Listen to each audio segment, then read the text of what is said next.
welcome back to the evolution of horror and part 2 of our Bly Manor extravaganza. If you're tuning in for the first time, then welcome. Usually on this podcast, we explore and dissect the history and the evolution of the horror genre by looking at particular subgenres one series at a time. But we're taking a little break from the usual schedule through the month of October, and we're now bringing you a special double episode on Mike Flanagan's The Haunting of Bly Manor. Part 1 dropped just a couple of days ago, in which me and Rhianna Dillon discussed episodes 1 to 5 in spoilerific detail. Now, this is the concluding episode in which Rhianna and I are going to be discussing episodes 6 through to 9. So I will say spoiler alert for all 9 episodes. We will be discussing the second half of this season, which means naturally we will be spoiling the whole of The Haunting of Bly Manor in this chat. So if you haven't seen it, I would recommend you switch on Netflix and give it a watch before listening to our discussion. Not only that, I'm very, very excited to be joined by the director of one of the most talked about episodes of this series, episode 8. Axelle Carolyn is back on the podcast to talk about what it was like directing one of the most beautiful episodes of Bly Manor. So you'll hear my conversation with Axelle a little bit later on. But first of all, let's get into our thoughts on episodes 6 through to 9. Joining me to discuss all things Bly Manor, very reluctantly, I must say. She's not the biggest horror fan in the world. She's a bit of a scaredy cat. So I'm hugely grateful to her for putting herself through all 9 episodes of this so she could discuss it with me. Welcome back to the podcast, Rhianna Dillon. Hello. Thank you. How have you been? Very well. In the past 24 hours. Since we last did this. We kind of talked about our initial and sort of overall thoughts on the season, and we broke down a lot of the characters and the main plot themes. So I think maybe we'll just sort of talk sort of more plot-heavy stuff this time round, and we'll go from sort of episode 6 onwards. Let me ask you first of all about episode 6, which is the one where we kind of, I guess we sort of take a bit of a break from the main sort of group of characters, really, for the bulk of it. And we spend quite a lot of time with Henry Thomas's character, as he's kind of wrestling with his own guilt for what happened. It's obviously revealed that he had an affair with his brother's wife, and he's actually Flora's biological father. And his guilt is kind of manifesting as this kind of evil version of him, isn't it? Yeah, his kind of like doppelganger or ghost. Isn't it? It is very Twin Peaksy, isn't it? I thought that would make you happy. It made me very happy, yeah. There's a line, isn't there, I think, where his brother sort of says to him, you know, like, when I see you, I see a vile, sadistic, grinning. Basically, he describes the evil doppelganger, and at that point, that evil doppelganger kind of manifests. You don't have a brother anymore, or a niece, or a nephew. Nobody. Just yourself. And yourself, Henry. Your real self. He's an evil shit. Grotesque little demon, isn't he? I pity you. Because you have to live with him. You have to live with yourself. And he's a shit, grinning, fucking monster, isn't he? What did you think of that episode? Well, I think I mentioned in the last episode that Henry Thomas's role is not my favourite. And I don't think that his performance is one of the best. And you, I think, very rightly pointed out that it's because he kind of hams it up quite a lot. Yeah. And so I think that is a little bit tricky. So to spend like quite a long time with him in this episode was, I think, harder work, especially after the magnificence of episode 5. Yes. And spending time with one of my favourite characters, Hannah Gross. But we do spend quite a bit of time with him. I hadn't seen him having an affair bit coming, I don't think, because we see so little of him. All we see is that he is a neglectful alcoholic uncle, and then suddenly we get all of this sort of information about him, and it's quite like a lot to handle. So I guess it's good that we get the sort of fabric of his past a little more. We delve into how how he's become what he is and why, and as you say, all the guilt that he feels about his brother and presumably the woman that he really did love, but also very, you know, very dodgy stuff going on. And, you know, we talked as well about Peter Quint and Mrs. Jessel's passionate love affair being something that the children were privy to, and how in the innocence that was the loss of innocence, etc. Yes. And you get the sense, because there's a point where Flora, I think, we see Flora interrupting her uncle and mother in the throes of passion. But obviously she's too young to really understand what's happening, and you get the sense she doesn't really know what it is. But of course it has some sort of, you know, subconscious effect on her. And as we know then, you know, she was actually born out of the throes of this passion. Yes. And the fact that it's been going on for so long then. Yes. We never know. We don't know, do we, how old Flora is when she sees them doing this, because we see her delve into her own memories, and when she's doing that, she's always the same age. And then she realizes that the reason that this can't be real, the reason that this is memory, is that she is this older age than she actually was. Having memories in the first place. So we never know how long really this was a thing for. That's an interesting extra facet to that episode as well, isn't it? That Flora is kind of going through her own memories, getting trapped in her own memories. I'm not entirely sure why that's happening to Flora, because that happens to the ghosts. I think it's because Miss Jessel is possessing her. Is that why? I'm not entirely sure why it's happening to her in her sleep, I think, isn't it? Yeah. And she's going through some old memory, and then she's like, hang on a minute, I'm too old for this. This happened to me years ago. And she's kind of suddenly coming to the realization that she's inside a memory, in the same way that that Hannah Gross did in episode 5. They talk about being tucked away in a memory, and it's that fear of being forgotten. I think we talk about that, don't we, in life, tucking something away in a memory or in your brain or something, because you want to forget about it. Yes. It's a way of just pretending it didn't happen. Yes. And it's something that I think if you're human trying to forget about something and you tuck it away, it's because it's a negative memory, or it's upsetting, or it's difficult, or you know. So all of that plays into why she's tucking away all of these memories. But then why she's being tucked away herself is, as you say, I think because of Rebecca Jessel. Yeah, exactly. It's an interesting thing, and there's, again, it's kind of, we've talked about it already, but the amount of kind of romance and love-centric storylines in this drama, and this is just another one that this adds to, this Henry and the mother kind of secret tryst there that's going on, and everything, and the problems that's causing, and how that's affecting the children, etc. as well, kind of adding to that.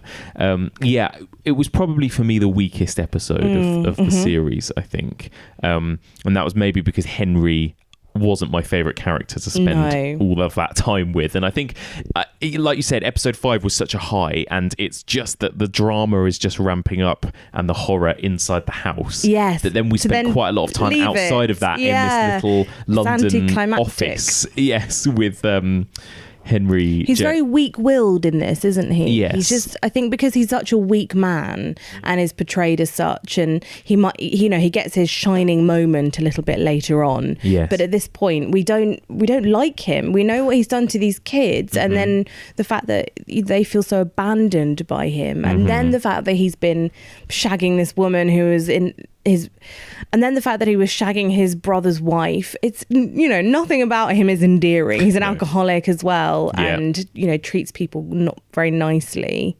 So then to spend time with him and to give a shit is quite hard work. It's quite a big ask. Yeah, it is, I think. So that is a difficult thing, isn't it? And it did kind of, it came right in the middle and kind of broke up the flow a little bit for me, maybe. Yeah. But then I really liked actually seeing Flora doing something other than her weird perfectly splendid thing. Yes. And that, because as I might have mentioned, that was really annoying me in the first few episodes. And in this, we get to see the actress really like be able to flex her muscles a bit, and it kind of frustrated me that there was all this potential of her underneath that they hadn't really let shine through until this moment. But then when it does, and she portrays like grief and a lot of very mature emotions very well, I think, in this episode. So I think actually having that window into her mind was great for the rest of the series. This is strange. It is? I think because, well, I suppose it's because I'm too old, isn't it? Yes, I expect that's it. I feel like I should be littler. Well, you should be 5 years old, in fact. You were 5 years old when this happened. So, why aren't I 5 years old? I'm not 5 years old. I'm 8 years old. Why is my age all wrong? You know why, don't you? Because this is a memory. That's right. I've been tucked away again in another memory. You have. This is happening more and more, isn't it? It is. I keep getting tucked away in one memory or another, and then I start to realise it, and I'll be over as soon as I... Wake up. Again, it kind of makes you realise, and it's something I really like and admire about this show, is that it feels like every element is thought out in some way or another, even the stuff that is annoying or grating. Can be annoying or grating. Yeah. You get the feeling that it is deliberate, for better or worse. Yeah. That's still an intentional artistic choice a lot of the time, I think, with a lot of these elements of this programme. Also, though, sorry. No, go on. Also, we talk so much about creepy children in horror, and a lot of people hate creepy children in horror, or at least like to vilify them. So seeing something from the perspective of the creepy child, and it's like this slight explanation of why they're weird and why it's uncanny, and because it's weird for her. She's being possessed by someone. She's also grieving her dead parents. She is having to deal with the grief of having lost her au pair who she really loved, and it's like everybody that she gets attached to leaves her, apart from Miles. And as you know, we've seen what Miles does to get back to her, but everyone else, so actually I really like that puts a little twist on the creepy child, because bloody hell, poor Flora, she's been through hell and back quite literally, and we're sitting here going, oh, I hate her, she's creepy, she's weird, why is she saying perfectly splendid in that weird voice all the time? And bless her, she's just a little girl in her pajamas who just likes to play with her dolls, who's going through this really traumatic thing as well, and is just trying to save her new au pair at the same time. Totally. And that's what's so brilliant about this show, and that, you know, we talked about it already, but it's this idea of, okay, take this plot, this kind of quite simple ghost story, but what if we explored the backstories of every single person, even just the two-dimensional creepy children, or the baddie who's at the face at the window, or the au pair, and we look into all of their backstories. What would they all look like? And that's what this does, really, doesn't it? One episode at a time, and that's a really great way to tell a story. And actually, particularly in these last 4 episodes, the story that happens in the kind of quote-unquote present day, this sort of 1980s, the main storyline, is really kind of eked out from this point onwards, because really the sort of the closing, the climax, the third act climax of what happens at Bly Manor to Danny, the au pair, is kind of spread across episodes 7, 8 and 9 now, isn't it? Because we spend a lot of time kind of flashing back and everything, and going from different people's perspectives, which is quite an interesting thing. So really, episode 7 is kind of the climax of the story. So this is the moment where this is the episode that focuses on Peter Quint, and it really gives us the Peter Quint backstory as he and Miss Jessel as ghosts kind of finally execute their plan to possess the children and kind of live through them, because we see through flashbacks that Peter Quint was killed by this terrifying ghostly presence, this woman, which we'll come to in episode 8, this mysterious woman with no face that appears out of nowhere, grabs Peter Quint, drags him across the corridor, grabs him by the neck, just sort of floats down this corridor and drags him into this bedroom, and then Peter Quint is dead. First of all, let me ask you about that moment. What did you think? What did you think of the reveal of this mysterious woman with no face? And she's absolutely terrifying, and the fact that it reminded me of like a Doctor Who episode, because it's almost sci-fi in its like the fact that they have no features. Is like something that I feel like I've seen in a Doctor Who episode. It does feel quite Doctor Who. It's kind of above just a ghost story. It's not about her being slightly translucent or whatever. It's about the fact that her face has forgotten what it looks like. Her own face doesn't know what it looks like. But also like her superhuman strength, and the fact that she has no face means that she doesn't convey any emotion, so it feels like there is nothing to reason with. And there's just no, I mean, you can't even, there are no eyes. Normally you would go to eyes or some sort of expression. There's just killing somebody without any reason, without any empathy, without any, I don't know, motive. And yet we can't be hugely sorry that Peter Quint is dead. Well, no, because he's a horrible evil character, man. But it sparks a chain of events because it makes Peter Quint into a ghost, and then what he does as a ghost is even worse, is even more insidious. Than what he did as a human. Yes, exactly. It's a really dark episode. I think episode 7 that kind of delves into the backstory of Peter Quint. But you're right about this thing with no eyes. It's quite hard to make a thing with no eyes scary in a way, because eyes are often what makes something scary. Well, I think it makes it scarier because because there's nothing human or anything recognizable as having emotion in there. Yeah, that's true. It's also reminded me a little bit of ghost stories that maybe more from other J-horror, for example. I think J-horror, when you think of things like The Ring, blurry faces or kind of faces that have disappeared. The little girl from The Ring, Sadako, who we only ever see an eye and nothing else. We don't see a face through the hair. There's something of J-horror, I think, to that image as well. Because she does have very long black hair as well. And people like M.R. James used to write about creatures or monsters or presences that were almost indescribable, that you couldn't really explain what they looked like because it was almost beyond comprehension. And I think that's links to this too in a way. It's almost like, like you say, the features have gone, they've been forgotten. It's almost like this ghost is indescribable, almost, isn't it? It's very creepy. It's a very cool moment, I think, that moment, and a good injection of horror all of a sudden at that point. It is. But it's an interesting episode because this is, like I say, in the present day, we've got Peter Quint. He's taken Danny up to the attic, and the children are going to kill her, and they're trying to make the children do this, aren't they? And their plan is to then possess the children, and then we see through flashbacks, and it's almost like the characters themselves are. We talked about this with Hannah Gross. The characters are aware of their own flashbacks. They are flashing back themselves, aren't they? Suddenly, they get taken away. Suddenly they disappear against their will, and suddenly they're back in a memory. And Peter Quint keeps finding himself back in this memory with his drug addict mother coming back to basically take money from him, I think. And it's just this same little sad moment that he keeps reliving over Opening and over the door again. To her. Yeah.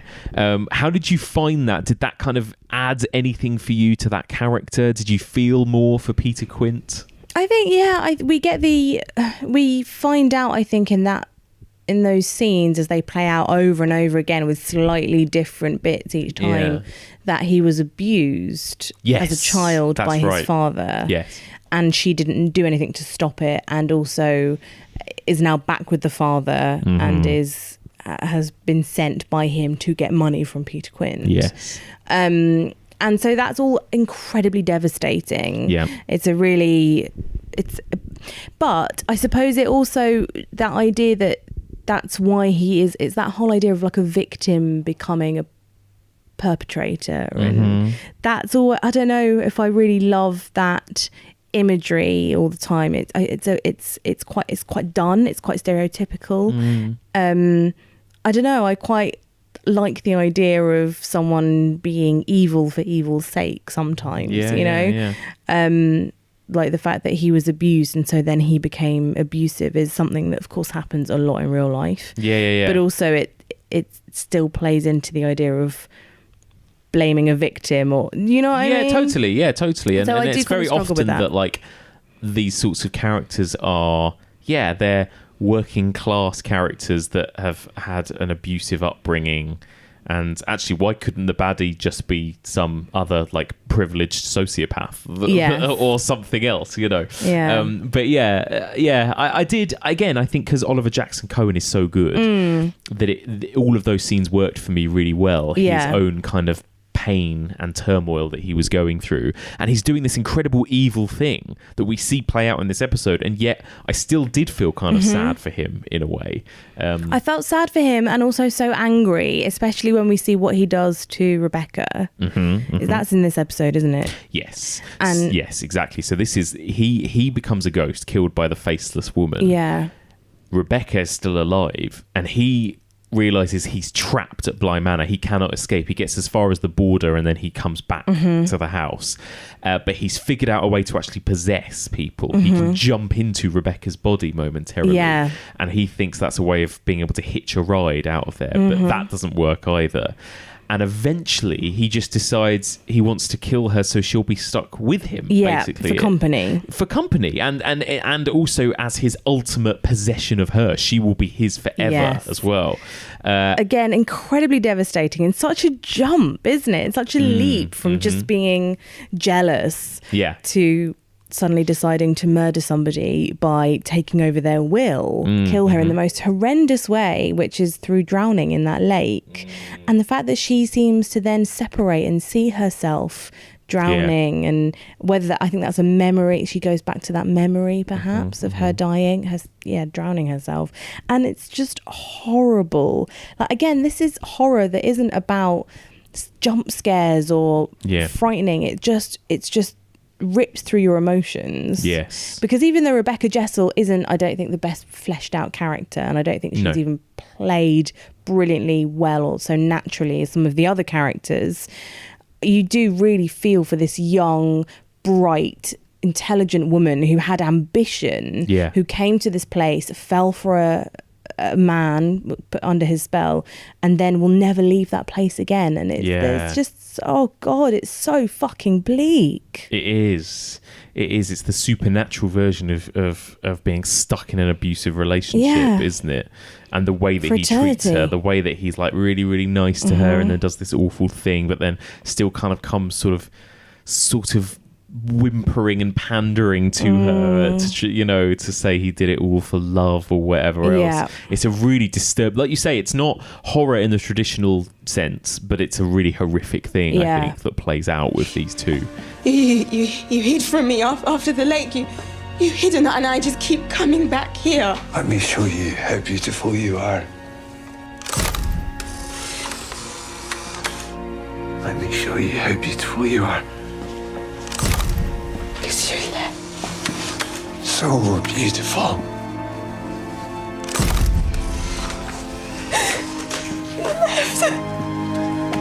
After the water came into my lungs, you just left. Beautiful.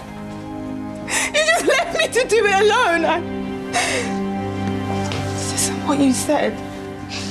It's not what I agreed. I did agree. Beautiful.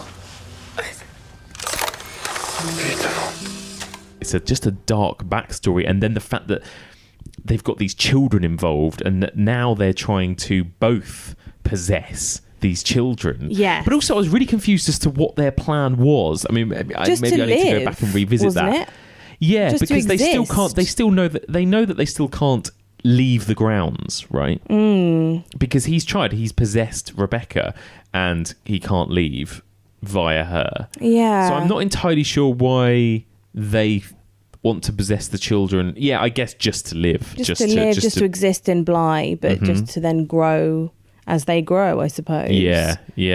But it is very weird and creepy, isn't it, when suddenly Miles and Flora take on their characteristics. Yes.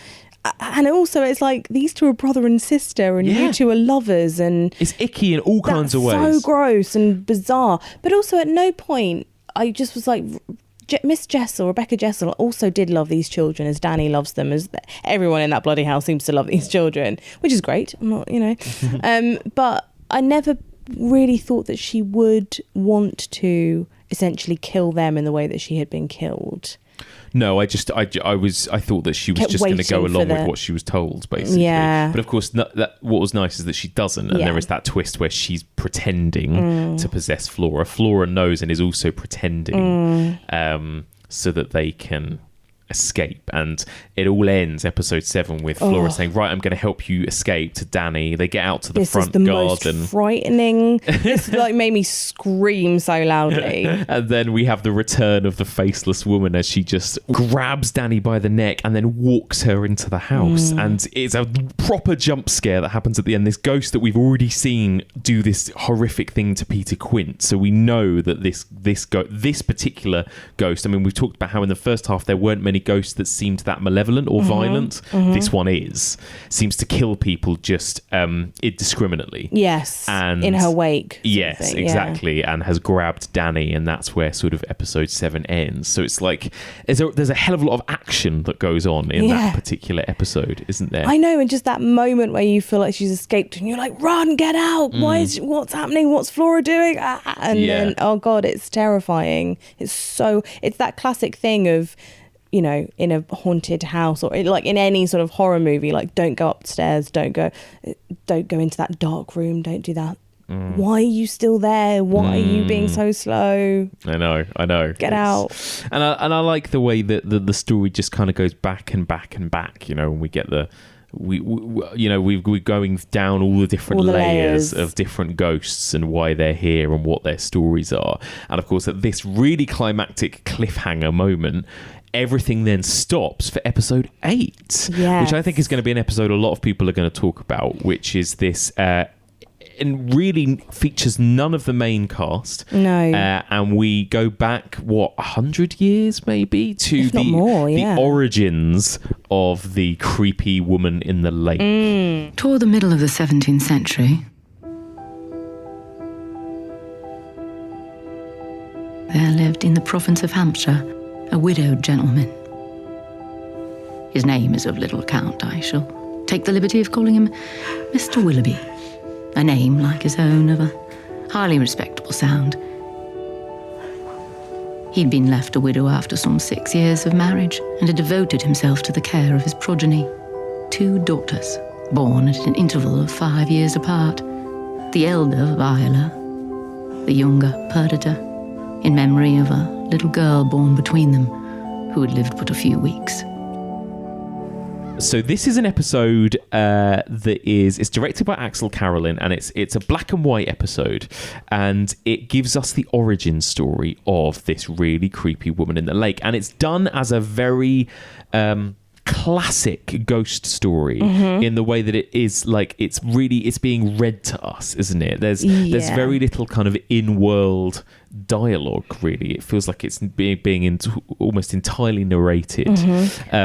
It's the story of these 2 sisters, and one of them is played by Mike Flanagan regular Kate Siegel, who was Theo in The Haunting of Hill House. And she was in Gerald's Game. And a whole bunch of other stuff. Very kind of Angelina Jolie-esque, isn't she? Yeah, she's absolutely beautiful, this woman. Like, incredible to look at. And we have this beautiful, again, incredibly tragic story play out about these 2 sisters who owned Bly, very proud, very independent women in a way, and were very kind of anti-men coming into their world and taking their property and their independence. Exactly, their fortune and everything else. So this character played by Kate Siegel, Viola, we're basically told the story about how she does meet a man, she does get married, She has a child. She and her sister and her child and her husband live together in this house, but then she gets sick, doesn't she? There's a sickness and the plague. Is it the actual plague? Well, the doctor wears his plague mask. Oh, of course, yeah. But then doesn't the doctor say it's not plague when he comes to examine her? He says it's not plague, but it's... But don't stay too close to her. Yes. Like it's some sort of infectious thing. Yes. Probably coronavirus. Great. And so suddenly she is, in a very 2020 way, sort of self-isolated, isn't she? She has to have a separate bed and nobody can kind of come near her and she's completely alone. And you basically they're told that it could be days, weeks, a very short time before she goes, but she doesn't die. No. And again, it's all about the kind of this incredible strong will of this woman, right? Who will not go, it's will just not that, like, leave the sheer her house. Tenacity and stubbornness. Yes. It's like just a pure refusal to die. It's the determination, isn't it?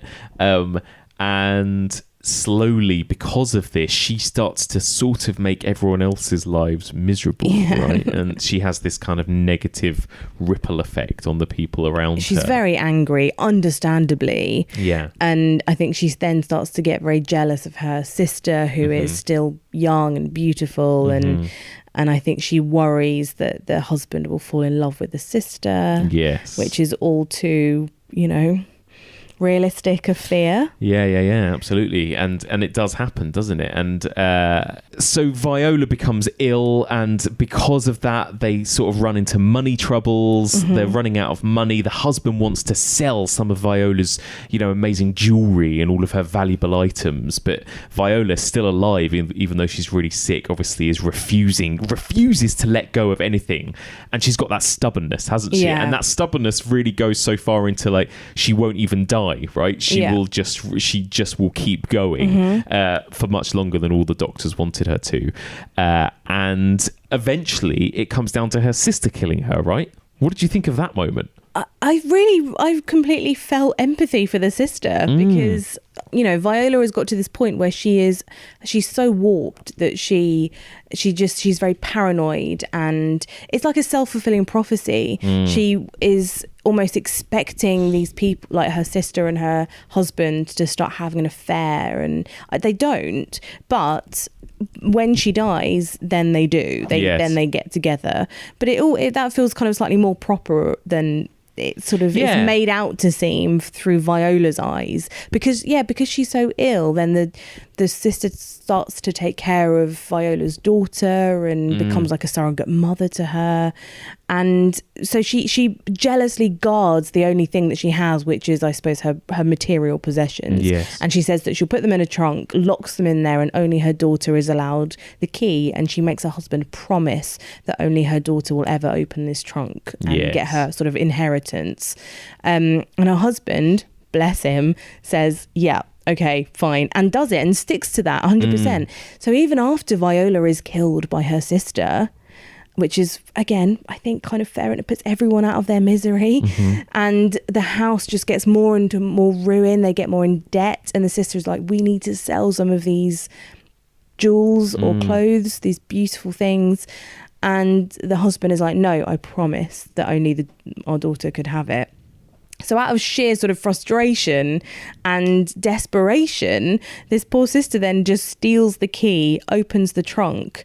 Viola, this whole time, her soul, her memory has been locked in this trunk, and she's been waiting day after day until the day that her daughter opens the trunk. And it's a really brilliant thing, isn't it? Because it's a like you say, you can kind of understand why they killed Viola. Viola isn't particularly the most warm, likable character in this, and she becomes quite monstrous because of the disease, because of the way she looks. You feel so sorry for, like, you do feel sorry for everyone in this. Yeah, like, no one is a real villain. Yeah, it's so good. It's so clever.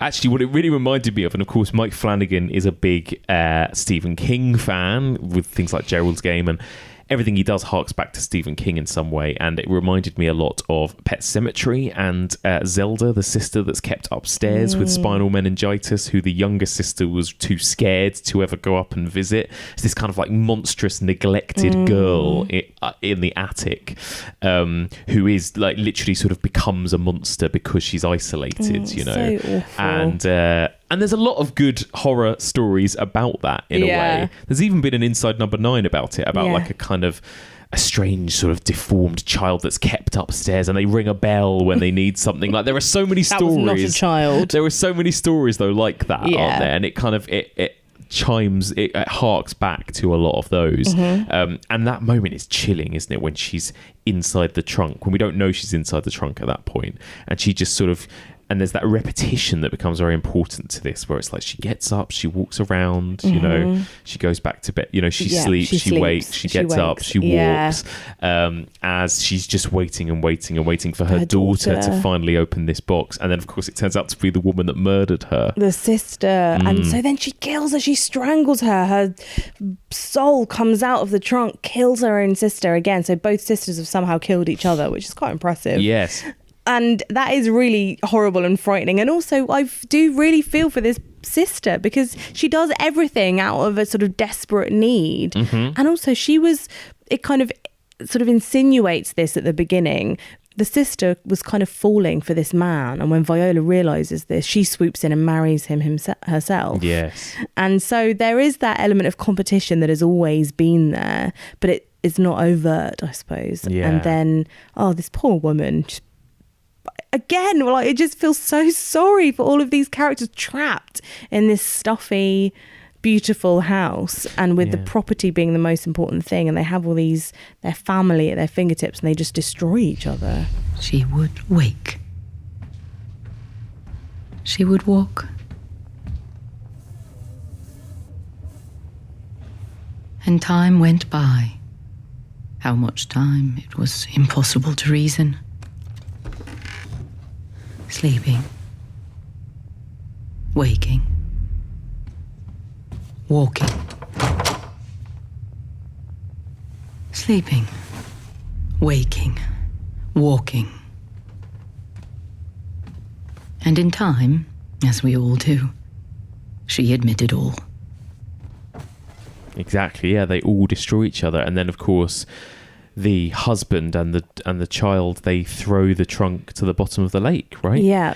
And that is it's it. Tainted. And that's her watery grave right there. That's her watery grave. And Viola is stuck.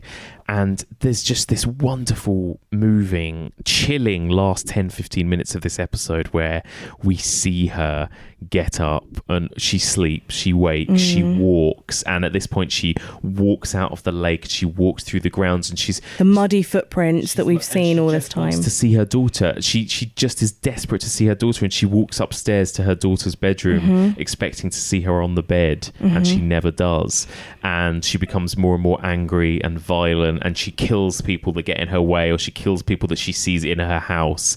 And we kind of go through time, don't we, sort of almost decade by decade, all of the various people and ghosts we've seen. She kills the plague doctor, she kills the soldier, she kills all the different people, because Bly Manor was used as a hospital during the war. Yes. And so then that's why there's a soldier there. Yeah. And then one day she sees a little child in her daughter's bed, and she thinks that it's her daughter, and so she just takes it back with her, aka brings this poor child into the lake, drowns her.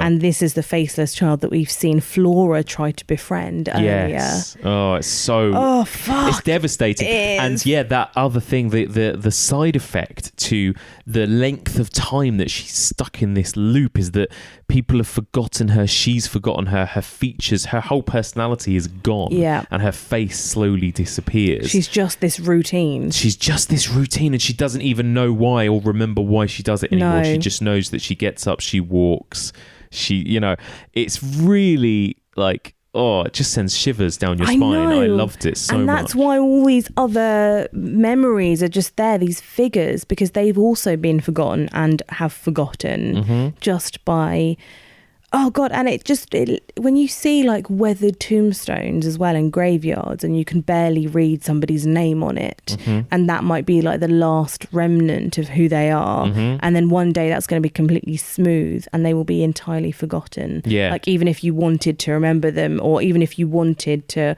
walk past and wonder about who this person might have been, you can't, because you can't see anything of them on this tombstone anymore. And that's like their faces. It's really... Fuck. And also there is something in an even sadder way, a lot in this program, in this particular series, I think, about sort of growing old and terminal illnesses and forgetting, maybe dementia.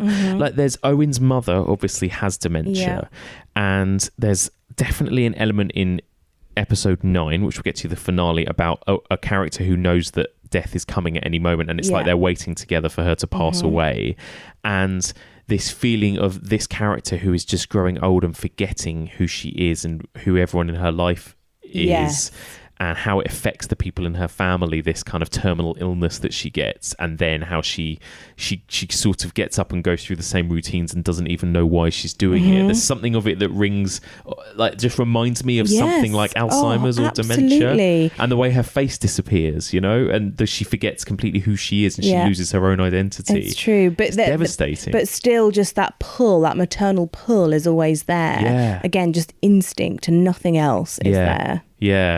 It's, you know, and again, like we keep coming back to, it's this much more emotional horror, isn't it? That's the thing. So there's this, that's this episode. It's this strange little like anomaly in the series that doesn't really take place in any of the story with any of the characters we've seen so far. What did you think of it? I did find it very devastating, and it was interesting how it sets up the backstory for, I guess, one of the main villains of Bly Manor. And you feel a lot of empathy for her, you feel empathy for the people around her, but also I did feel like it was quite dragged out. I think the last 10-15 minutes were brilliant, but the midsection of that episode was really long. I felt like this could have been like a 20-minute short. Almost. Oh, okay. But did you think that was the point of it? Like the point of it was that it was she was stuck in this. Yes, but also I do. It doesn't necessarily make for fun watching. You mean? No, and we can get the point of things very easily and very quickly. Maybe. And I do think that this series generally does tend to overplay. It just does tend to outstay its welcome in quite a few of the episodes. I think given they're all about an hour long, this doesn't feel like a 9-hour-long thing for me. 9 episodes for an hour long. I think it would have been interesting if they were happy to play with the form, the structure in these, where they keep popping into different episodes and different timelines and whatever. It would have been nice to have, if you know, they had made that into a 20-minute little capsule episode, or these little, if they'd have played with the time as well, considering that time is such a big thing in here. It doesn't quite hit the beats of an episode, I don't think. No, that's true. I mean, I know what you mean, and it is. You're right. It's a fairly, like we talked about. You know, the actual present day plot is quite thin, and it's stretched over these last few episodes. You know, the climax was really like went on for 3 episodes. 3 episodes. Yeah. I love that. I love that about it. That for me is what's really interesting. You know, I'm quite impatient when I watch things. But also I value time. I value my time. And I do think that Netflix has a tendency to give, because they don't have to adhere to any schedule, that they'll give things an hour when they don't need to be. And I think brevity can work really well in horror, especially. And I think as soon as something is just 5-10 minutes too long, then it does lose any element of suspense or horror for me. I get what you mean, and that's like we talked about, like what the biggest problem is with a lot of horror as a long form, because brevity is important for horror. You're absolutely right. Long horror films don't work because, you know, it's the pacing and everything. I just think that, and sometimes it doesn't work with Bly Manor, but I think here this little like 2 or 3 episode arc at the end did work for me, because I felt like the point of it was the long wait, the long, arduous, torturous, purgatorial world that these characters were stuck in. It felt like it needed to go on that journey to get to that sucker punch ending. She would sleep, and she would fade, and fade, and fade. And the others, too. Those souls held in her orbit. Those unfortunates trapped in the gravity well she had made of Bly Manor. They were fading as well.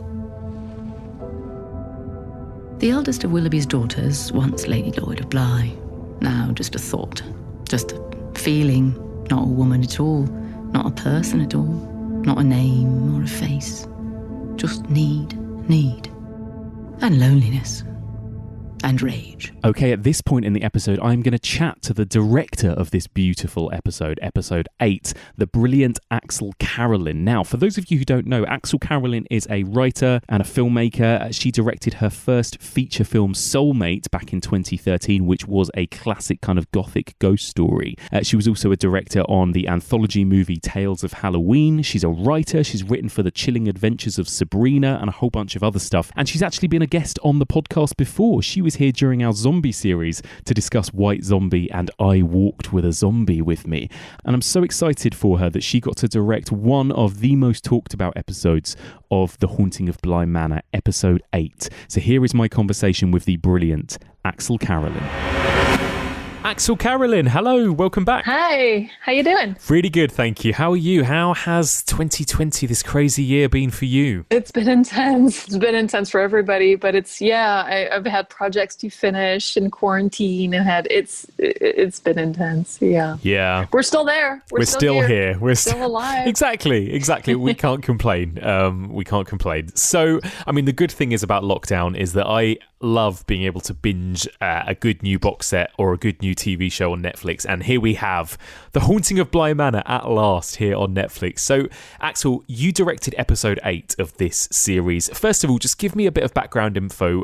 How did you come to be involved in this project? Well, to be honest, I'm still amazed. I can't believe that I got to do this. It's so great. I made my first feature in like 2014, I think. It was a ghost story called Soulmate that 3 people have seen. I'm one of those people. Oh, wow, you're one of those people. One person is you, one person is an unknown, and one person is Mike Flanagan. And I remember meeting him at a convention here a few years ago called Monsterpalooza. And I was like, oh my God, you've made movies I really like. This is cool. And he was like, yeah, you made Soulmate. This is awesome. He's what? You've seen it? You've heard of it? And he had, and he said that he really liked it, and it was very close to the kind of stuff that he enjoys. And I guess he wasn't kidding, because last year I got a call through my reps saying that he and his producing partner, Trevor Macy, wanted to meet to discuss the second season of Haunting of Hill House, which obviously got me super excited because I absolutely adore the first season. And I remember going into that meeting thinking, you know what? It's never going to happen. But just the fact that I got to spend an hour discussing with Mike and Trevor and talking about their process and hearing what they have in mind and like how the series works. And I thought even just that was such a joy and such a great opportunity, and such, like, as a filmmaker and as a fan, it was just so great to see kind of the inner workings of something that I'd admired and liked for a very long time. And and then it took a little bit of time to figure out whether I could make it or not, because in the schedule, because I was directing a feature at the same time, kind of around the same dates. And it worked out, and I couldn't believe it. It was wonderful. Incredible. The first series, The Haunting of Hill House, it's one of my favourite kind of horror properties of the last 10 years, really. And did you kind of revisit it before coming on board Bly Manor, or did you want to kind of stay away from that? How did you approach that? No, I did. I totally did. If nothing else, it was an excuse to watch it a second time. I loved it. I loved the first season. I'm a huge fan of the 1963 film. And so the moment it was announced, is like, I'm very curious to see what they're going to do with it, knowing it's going to be very different, but also that it's playing with territory that I really, I'd be very scared of treading there, because it's such brilliant material that's been put on screen so brilliantly. And then he completely made it his own and made it this completely incredibly touching story and such beautiful characters, and it's so completely different from everything else, but at the same time it retains its essence, and I admire that so much. And yeah, I binged the first season in a couple of days, and then when this came up, before I even had the meeting with Mike and Trevor, this is an opportunity to watch it again. And then so I rewatched all the episodes, and I liked it even better the second time. I felt like the second time, when you know what comes at the end, it helps you go through the first ones having a better idea. Like the first one threw me a little bit with the different timelines, and even though I was really enjoying it, I don't think that at the end of it, I could have told you exactly what happened at what moment. But then you go back and you revisit, and everything falls into place, and kind of gives you hints of what's going to happen later on. And it's such beautiful writing. And so, yeah, I was incredibly excited and a tiny little bit intimidated to go and work in that in that environment. I mean, it's so brilliant, isn't it, what the first series did with the original text, how much it changed. It sort of kept the essence for me, but it kind of told a new story. And we've got a similar thing here, of course. So The Haunting of Bly Manor, of course, is based on The Turn of the Screw. Also, there was the film adaptation, The Innocents. So there are sort of connections there. What was your sort of relationship with these texts? Did you go back and reread the novel, or did you revisit The Innocents? I'm a huge fan of ghost stories. And, I wrote a book about ghost movies for Fright Fest that came out a couple of years ago. And I remember doing an entire chapter on Turn of the Screw and all the different adaptations, so I had to watch a lot of those at the time, and I didn't feel like it would be necessary to revisit that. And I was very lucky in that they didn't send me just the script for my episode, they sent me all the scripts, so I got to read everything and kind of get a sense of how different it is. And so I having read all the scripts, I didn't really feel like it would add much to rewatch the films that had come before. I rewatched The Innocents, definitely, because I really wanted to be influenced by that aesthetic for this episode specifically. I felt like it was really appropriate for this. But I read the short story that this one is more specifically based on too, which is the Romance of Certain Old Clothes. Oh, amazing. I've not read that story. I'm not familiar with it at all. So I didn't actually know that. Yeah. So that's really interesting.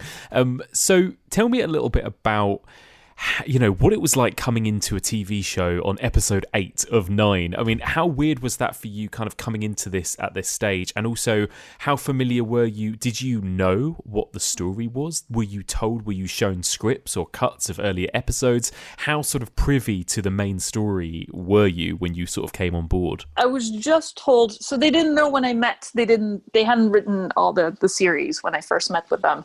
And then it was over the course of a few months after that, I got a little bit of information, and I know my manager called me and said, it's going to be a standalone episode, like it's going to be a completely different thing, so you get to make this mini movie. And that was all the information that I had, and I was very excited about that. Amazing. And it sounded like, this is so great. How did I get so lucky? And then I started going into prep and shooting the feature that I did last year. And so as I was shooting, I was getting the scripts for Bly Manor, and I decided to wait until I was done with the shoot so that I could read everything. And I read all the scripts over a weekend so that I could get that sense of like, as if you were reading a super long feature. And by the time I got to my episode, again, absolutely excited and terrified about what I was going to be making. It felt like it's a standalone, but it also feels very much like it makes a lot of stuff that you've seen before pay off. And so it was very good that I was aware of what was coming before that, so that I would understand how certain details tie into. So this episode goes into the past, and it shows you where some things that happen in the story, like in the season present, why those things happen and where they come from. I love it. That's amazing. And, it's such an interesting episode, and it does obviously give us the backstory. It reveals a lot of the answers for us, doesn't it? And what I loved about this particular series, what really struck me about it was that it was even more sort of emotional. It had even more heart than the first series did, and actually probably less scares, but more heart. And your episode kind of epitomizes that, I think, really. I just wondered sort of how you tackled that. Coming on board, you've done a lot of horror. This is essentially a horror TV show, but it is also this really kind of gut-wrenchingly sad story, and how you sort of tackled those sort of tonal balances of being sort of super sad but also really chilling. It would sound very pretentious if I said it kind of comes naturally, but it actually isn't pretentious at all. I just mean that it comes from the script. It's just it's right there. Like, you don't need to, you just play what's on the page, and what was on the page was such a beautiful relationship for those two characters, and it had been written very specifically for Kate Siegel and Katie Parker, and so they kind of embody those characters. They were amazing to work with because, first of all, they're amazing people and amazing actors, but also because they were so totally perfect for those parts. And so all the emotional side of it and the relationship between them was a lot of fun to work on, and was a lot of great material to discuss with them, but also see what they were coming up with and how that tied up with things that they had that was personal to them. And then with the scares, is just, that's one of my favorite things to approach on anything. It's figuring out. One of the things when I read this, my first impression was, do we want this to really play scary, or do we want it to play heartbreaking? And it felt like on the page, the scares are kind of, the situation is scary, the situation itself and what happens to these people is scary, but it's almost not scary from the point of view of the audience. It's scary for the person who's turning into that ghost.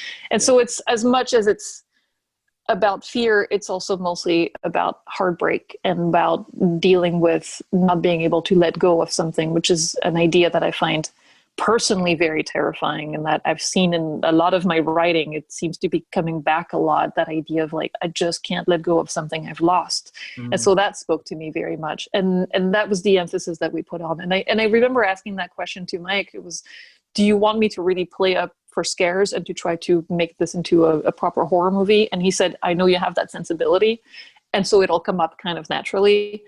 Let's just focus on the characters and on making those relationships and on making that main character really like feel her sadness and her sorrow, and then everything else will come together.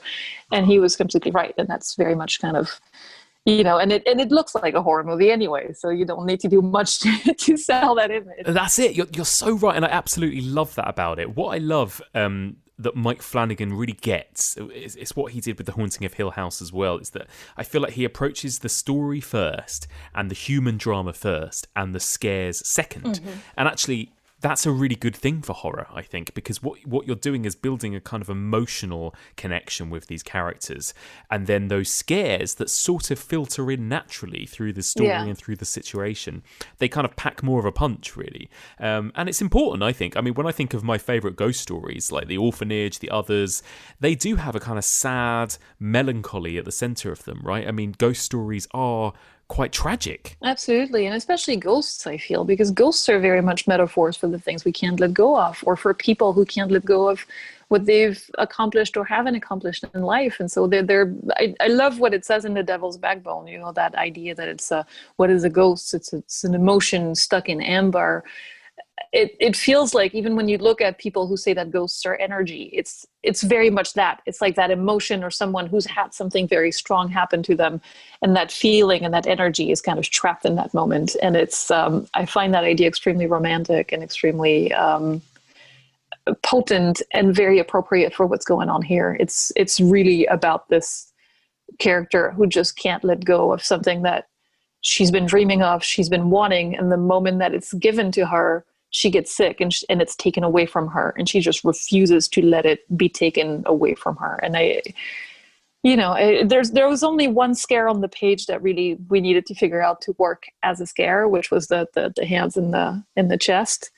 And it was very fun to work on because it has that little stunt, that little special effect. And that was one that we really worked like a traditional scare, but everything else just kind of feels like we just wanted to make it, I wanted to make it look gothic and epic, and it's the kind of aesthetic that I've been dreaming of playing with forever. So I was very, very grateful. It was such a great match for me.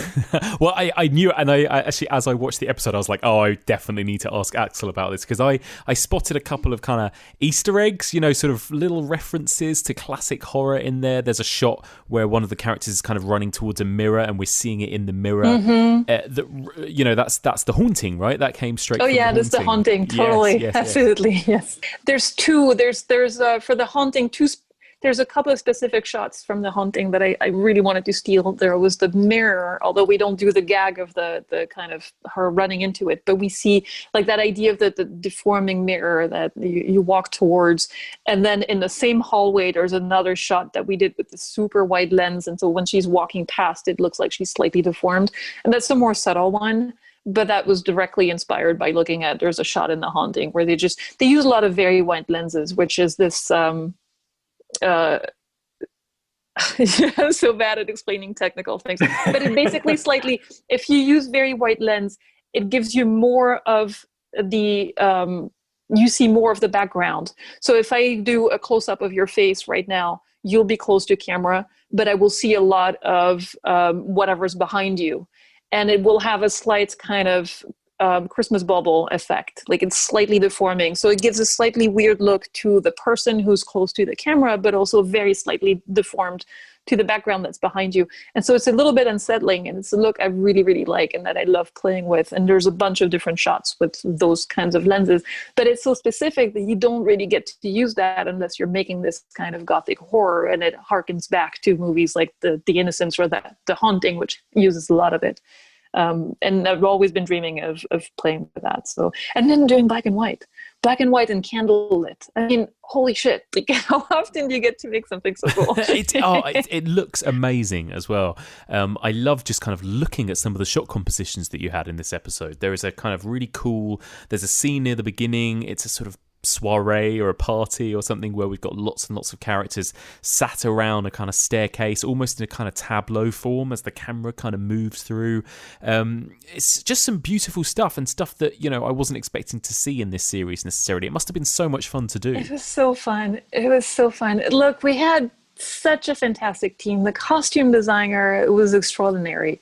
And when we're doing prep, costume design was the ground floor, and then I was on the second floor, and it would constantly like go back down to go and just kind of look around and just be like, I'm going to be in everybody's way, but I need to look at what's going on.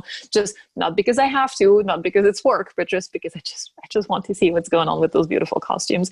And it was fun because everything you needed to test, you had to test. Like I had to take my iPhone and put it on black and white and see how it plays, because it's very much when you do black and white, because you can't play with different colors and things popping out that way, you have to play with texture. So I had to look at everything to make sure that the textures looked right and that there was some, that there was like contrast and that it would be different from the background. And so everything had to be, you have to look at everything in real life, but you also have to look at everything on camera with black and white. And because we didn't have time to do a camera test, I just had to rely on my iPhone. And it was the same when I went to look at the sets. And some of the sets actually you don't realize, but they're like bright green or some terrible color you wouldn't want to film, because it just plays better in black and white, because it's the kind of like, it's better than just doing a gray backdrop somehow.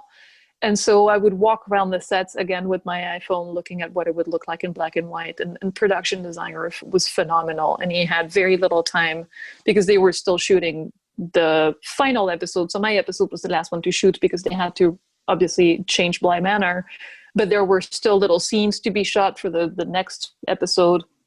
And so he had little time to adapt and adjust, but he did such a fantastic job just changing little things that have a huge impact.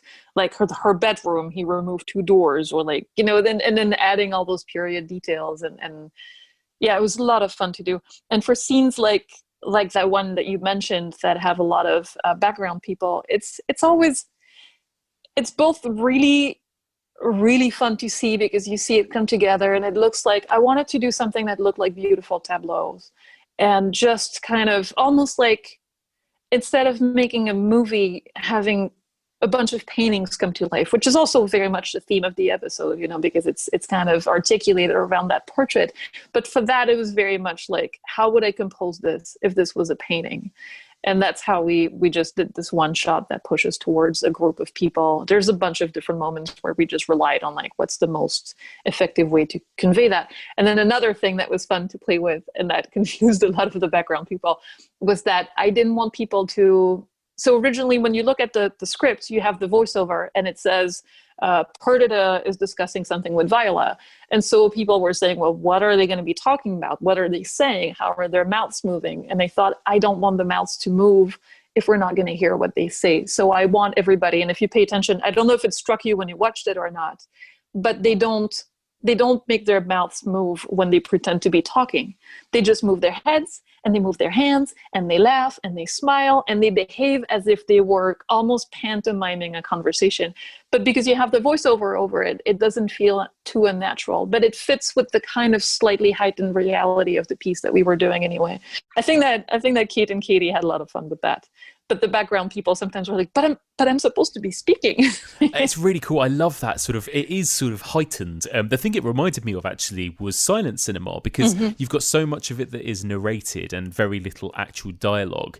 And like you say, you've got these actors kind of moving around the set almost silently, and they're kind of heightened performances. And it really did feel like we were kind of going back to early cinema in that way. Yeah, and it's keeping them, for them, it was that very difficult line of keeping the reality of their situation and of the emotions that they're portraying, but at the same time sometimes having to play with that kind of more artificial way of behaving, and of, for example, in that scene at the beginning with all the suitors coming to speak to them, it was, you kind of give them instructions of, well, Perdita is enjoying the attention and she's sometimes looking at her sister with admiration. Viola is more skeptical about the people she's speaking to. And so you just kind of give them little hints and they just go with it. And you can see how, like, they were playing with their fans and they were playing. It was so much fun to see. And then every time when we would call cut, people would start exploding in laughter because they have like a whole conversation in their heads without saying any words. But yeah, they were fantastic at playing that line between that kind of heightened world and very real emotional core that they need to stick with. They're so great, those two. And Kate Siegel as well. You know, she's a Mike Flanagan regular. I had no idea that she was going to be in this season, and to see her pop up in episode 8 was a real treat. What was she like to work with? Oh, she's phenomenal. I love her so much. I love her as an actress. So I already, you know, when I went up to Vancouver, I was already really looking forward to meeting her because I'm such a big fan of Hush and of, like, she's such a presence. And I'd heard her on podcasts and she seemed like a horror nerd. So like, yes, we're going to get on really well. And she's fantastic. She's a force of nature. She's incredibly funny. She's incredibly fun to be around on set. Like, she always has her energy up. She's always, you know, almost playing games, and like she had she's always ready to make you laugh, and at the same time she's very, very focused and very, very dedicated.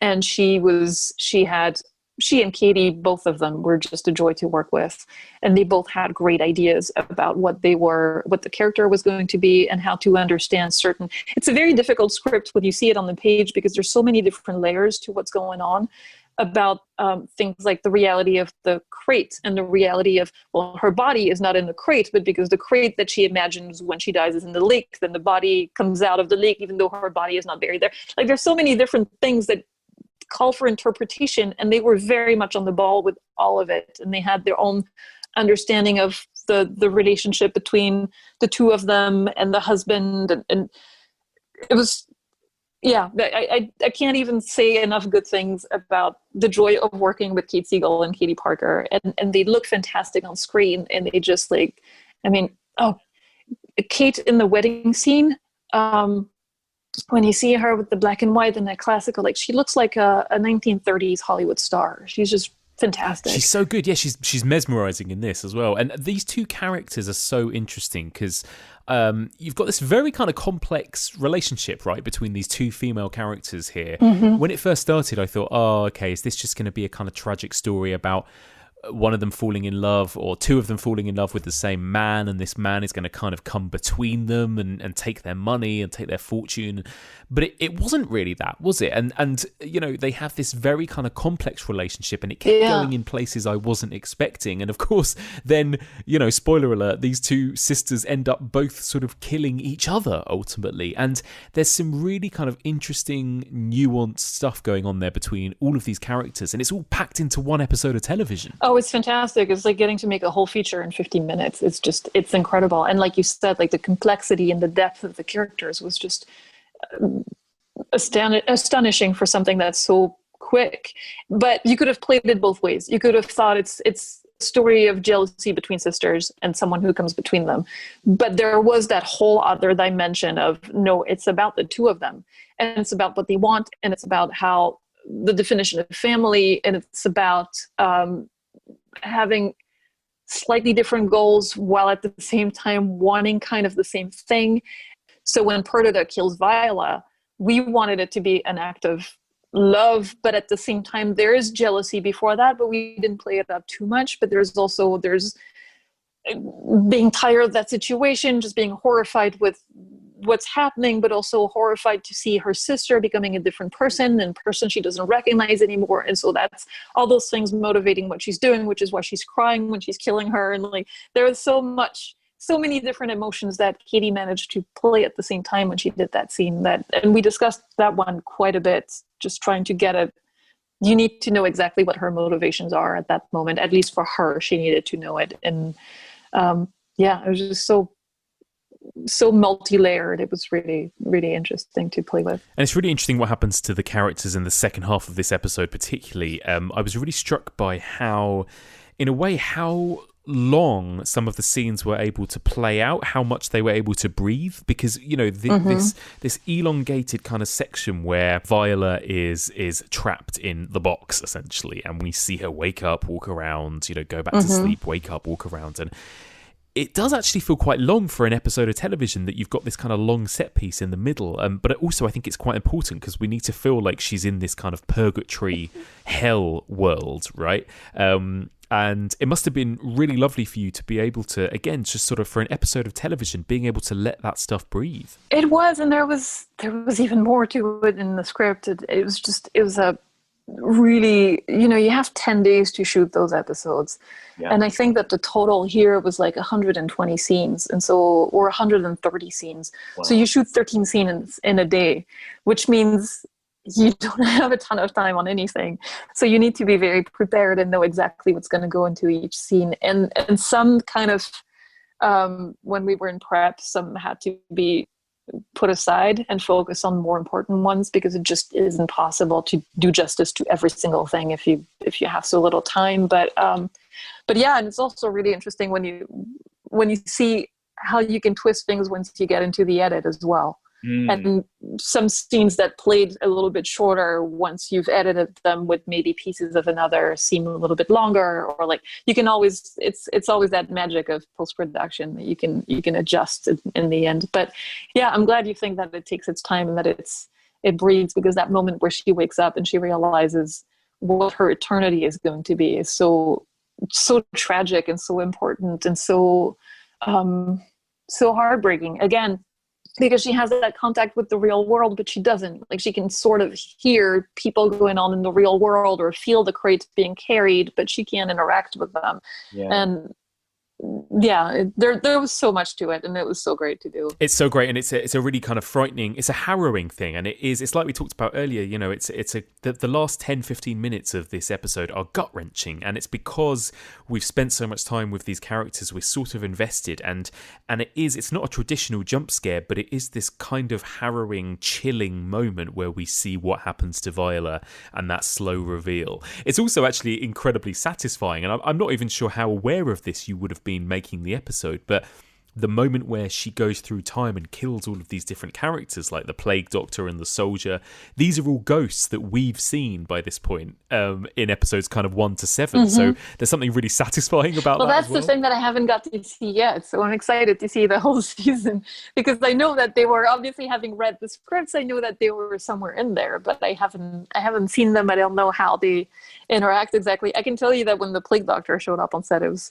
so cool. It's such a striking image, and those sets are so beautiful. And then you have that incredible costume, and it feels so, we've seen plague doctors all year this year, and a lot of those costumes are very tacky or very, very silly looking, but this was proper, like, it was beautifully made. And so you see him just standing there in the middle of the set. I remember I took a picture and it was so striking, and you're just like, wow, it's chilling just to look at that. Like, the impact of that costume alone is already you can really see why they picked that. Oh, it's so good. It's so scary, isn't it? And again, just wait till you watch those first few episodes and you suddenly see a plague doctor just stood in the background of one of the shots. Oh, I can't wait. It's really terrifying.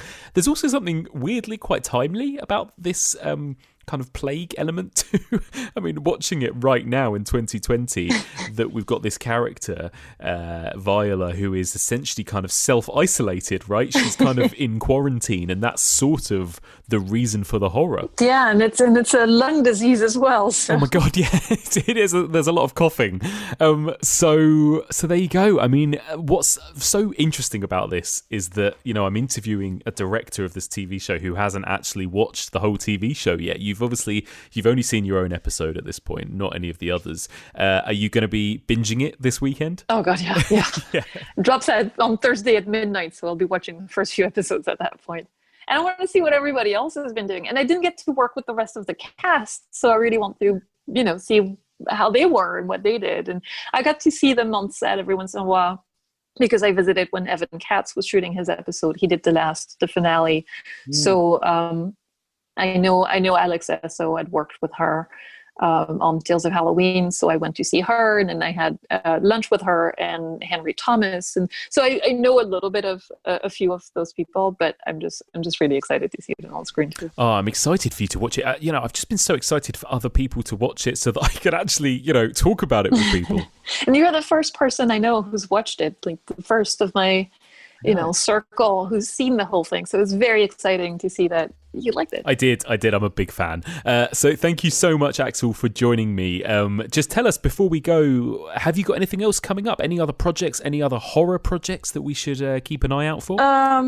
Yes, I have a feature next year, but it's not been announced yet. So sadly, I can't say anything. And then I'm shooting another TV show, another horror episode of another horror TV show.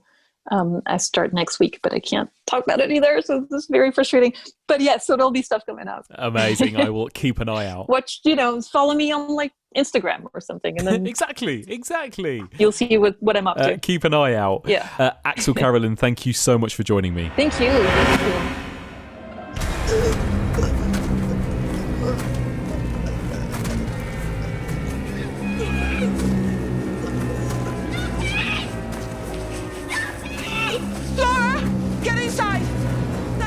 Okay, so that was episode 8, and then we get to the finale, which again is like quite an unexpected finale in a way, episode 9, because again, not action-packed. We've finally caught up on every character's backstory by episode 9. We know about Peter Quint and Rebecca. We know about the woman in the lake. We know about Danny and every single person in that house.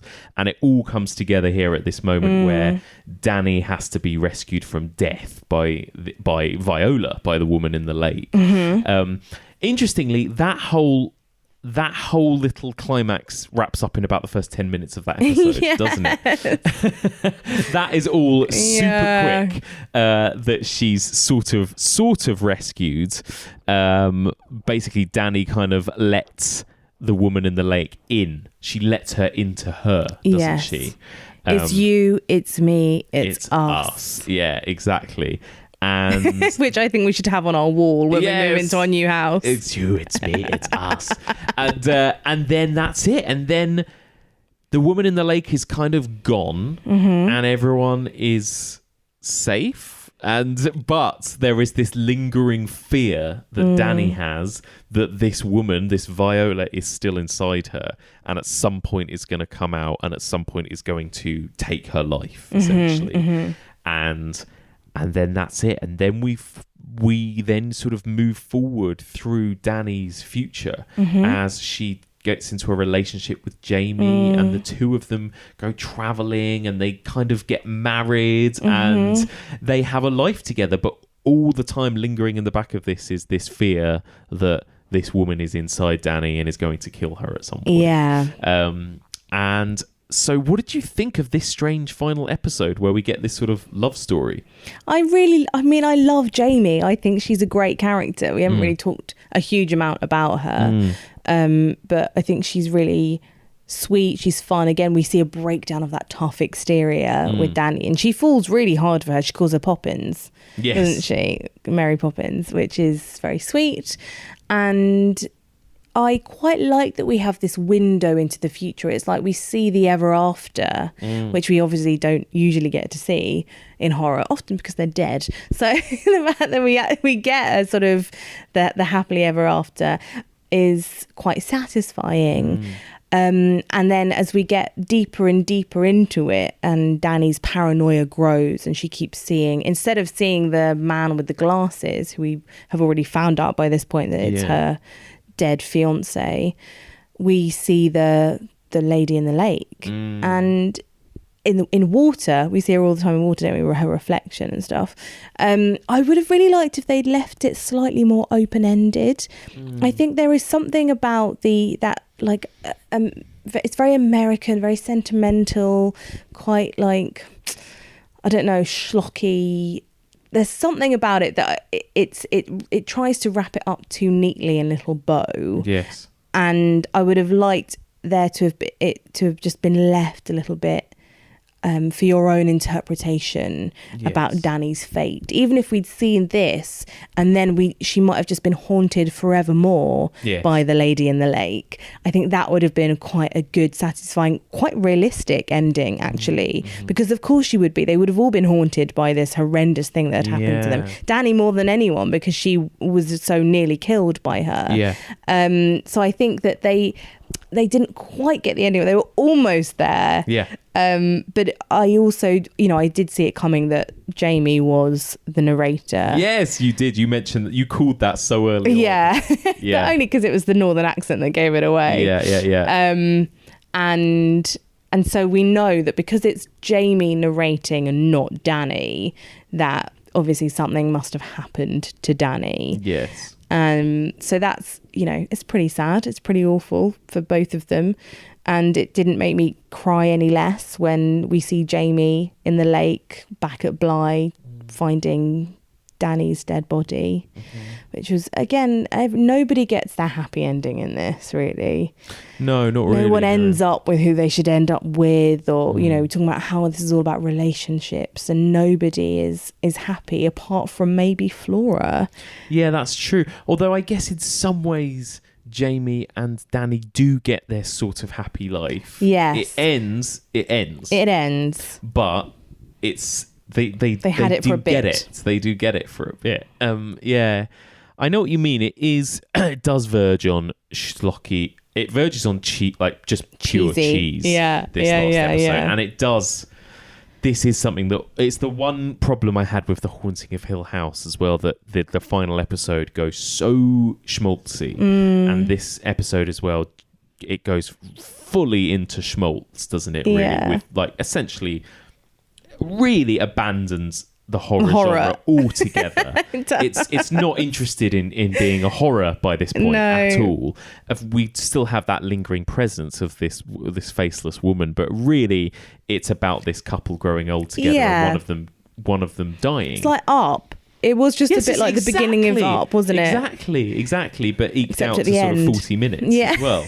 Yeah, no, you're totally right. It is. And, that's okay. And it was still really good for what it was in terms of, like, I thought the performances were really good. Yeah. I thought Jamie was, like we both have said now, excellent. Yeah. And Amelia Eve, she was very good. And they just both seemed very settled, and it just felt like a really lovely relationship. And you totally believe this is what they would have gone and done. Yeah. Actually. And that they stayed in touch with Owen. Yeah. And Owen, who had, opened a restaurant in Paris, or was it Paris or America? Yeah. Maybe it's America. I can't remember now. There's a picture of Hannah up on the wall, and that was all really lovely and quite realistic and sweet. And then they talk about how Flora and Miles don't remember anything. Yes, again coming back to this idea of memory, of telling stories, of keeping memories alive. The children have forgotten everything that happened to them in their childhood. Yeah, so that's an interesting thing. And then, of course, like you said, we get to this reveal, the wraparound, because it starts, of course, with this woman going, "I can tell you a ghost story. It's quite long." at somebody's fucking wedding, which you very quickly realise is Flora's wedding. It's Flora's wedding. So then we return to the present day finally, and back to the end of this story, the wraparound. And of course, like you said, it turns out it was Jamie all along as this older lady telling this ghost story. And suddenly it's the realization that all the people in the room, it's like, oh, there's an Indian man and there's a young girl there, and there's and it's all of these characters. Yeah. Their older selves at Flora's wedding. And it's kind of sort of, I guess you're right. It kind of wraps everything very neatly in a bow, doesn't it? It doesn't really leave much lingering at all. No. There's a bit where Jamie, old adult grown-up Jamie, she kind of sits and waits for Danny to sort of come back to her in a ghost form, which is a little bit odd, because you know that the whole point of Danny doing this is that she would never come back and haunt her loved ones in the same way that Viola decided to. Yes. So I didn't really understand that ending. I know they were trying to be very sweet that she was leaving her door open so that Danny could come back anytime. Yeah. And I think that works better on paper than it does in reality. Yeah. Because, as I said, Danny is a very decent human being and would never do that. Yes, you're right. So it just kind of cements that thing that we keep saying, that the way this ends, it's cementing this idea that this whole series was really just a love story. Yeah. More than anything else, between Jamie and Danny. It was a gothic love story with some ghosts in it rather than a horror. And that's fair enough, and whether or not that's going to disappoint some horror fans, who knows. Maybe. Although at the point we're recording this, the reviews have just come in, and a lot of them seem sort of fairly positive in that they're all saying it's like really chilling and that kind of stuff, which I've got to say, I didn't find it that chilling. There are chilling moments, but it definitely doesn't leave you with a chill. It doesn't, because it's like the end. There is so much love. It leaves you with a warm, fuzzy heart. There is so much love in the last episode that it's difficult to be chilled to the core in the same way that I was by perhaps Gerald's game. That's the only time I'm going to mention that. It's a really interesting thing, isn't it? So overall then, I mean, we talked about it at the very beginning, but do you think that it was it worth this journey that you went on watching these 9 hours? I on the whole, I did really enjoy Bly Manor, and I'm really glad I watched it. And it's always good for me, I guess, to watch a little bit more horror at a time. I don't know if this counts, to be honest. But the fact that I did manage to, not have awful nightmares about it every time I went to bed, I think is a good thing. And it introduced me to some actors that I didn't know very well. Rahul Kohli, I'm going to be keeping an eye on. I know he's in Harley Quinn, The Rocketeer. He was in Supergirl. I really want to keep an eye on what he does next. Also, Tania Miller, who I knew from years and years, but this was much more of like her vehicle, I think. And also Amelia Eve, who plays Jamie. So I think it's opened my eyes to some really interesting new actors, which is great. And I suppose I do.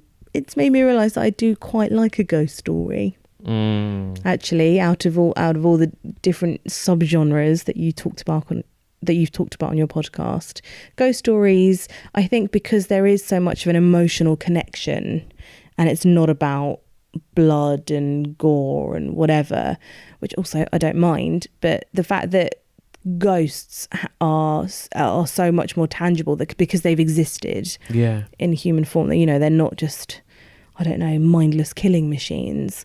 Like with Viola, there's a reason why she's a mindless killing machine. And just sort of like going back into that again, I think I loved the ideas behind Bly, and they weren't always perfectly executed. It was ambitious. It was big and broad and ambitious, wasn't it? Which is always to be admired, I think. I think that, the fact that it wasn't perfect is, sometimes disappointing, but the fact that they did play with form and structure and was quite cool. And I think, this series wasn't maybe it wasn't quite as pure for me as the Mike Flanagan the first series, which was entirely directed by one person. I don't know whether I mean, having said that, my favourite episodes weren't the ones that Mike Flanagan did. I thought that episode 5 probably we both loved the most, right? And episode 8 for me was a highlight as well. And there were a couple of other moments and episodes. So it wasn't that the other directors weren't good, but it was just that maybe it just didn't quite have that sort of purity of vision, maybe, that the first series had. I think you're right. I think when you have, it's supposed to be one-ish. There was perhaps a bit too much going on with each of them, and the characters did seem to change a fair bit throughout, which again could be all entirely deliberate, or it could be different styles.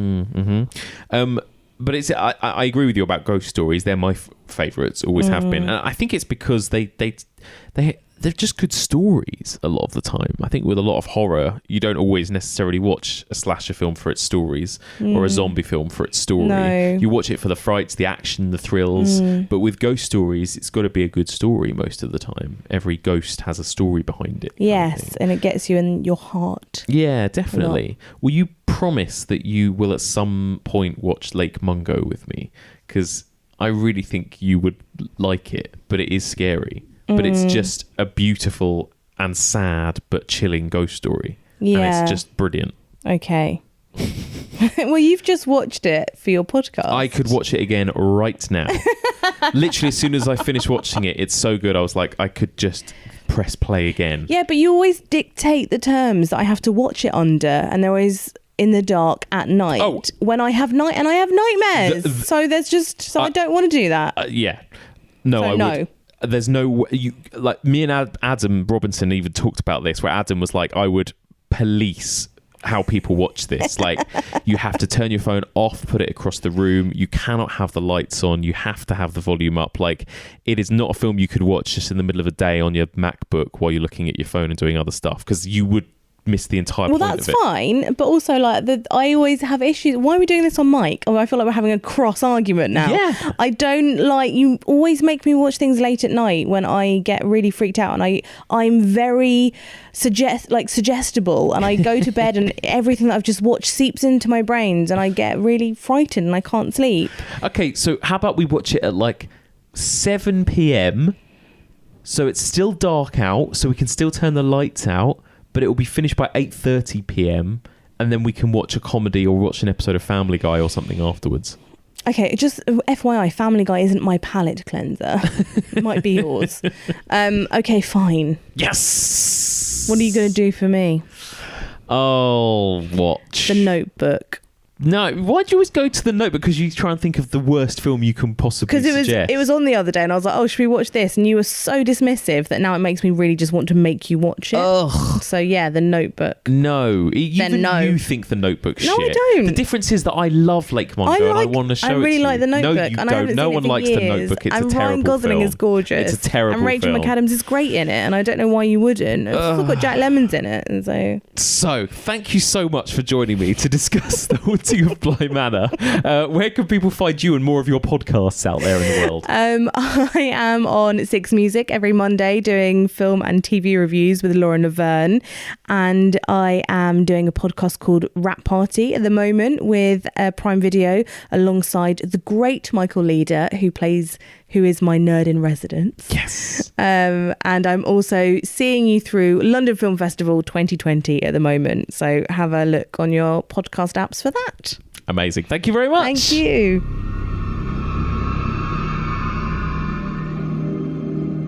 And there we go. That's it for now. Thank you so much for listening, and a huge thank you to my brilliant guests, Rhianna Dillon and Axelle Carolyn. What a journey it's been binge watching all of Bly Manor over the last week, and getting to discuss it not just with Rhianna but with the directors has been so much fun. Please do get in touch. I would love to hear your thoughts. What did you think of Bly Manor? Did you think the ending worked? Did it stick the landing for you? Please send in your thoughts. You can email me, evolutionofhorror@gmail.com. You can also find us on Facebook, Twitter, Instagram and Letterboxd. And if you want to support the making of this podcast and everything we do here, you you can sign up to our Patreon. That's patreon.com/evolutionofhorror. And if you can become a $5 or $10 donor, you'll get access to bonus episodes over on Patreon every single week. In fact, this month we've got loads of brilliant treats in store for you. We've got a special in-depth review of Lake Mungo, one of the scariest ghost stories ever made. And we've also got a Halloween special in-depth review of the brilliant anthology horror Trick or Treat. That's going to be available for donors of $5 and upwards very, very soon. But if you want to support this podcast but can't afford to do so financially, we would also be hugely grateful for a little rating or review on Apple Podcasts. It only takes 10 seconds to do, and it really makes a difference. It helps us get boosted in algorithms, which helps us get discovered by new listeners. Thank you so much for listening, and join us again very soon for another bonus episode of The Evolution of Horror.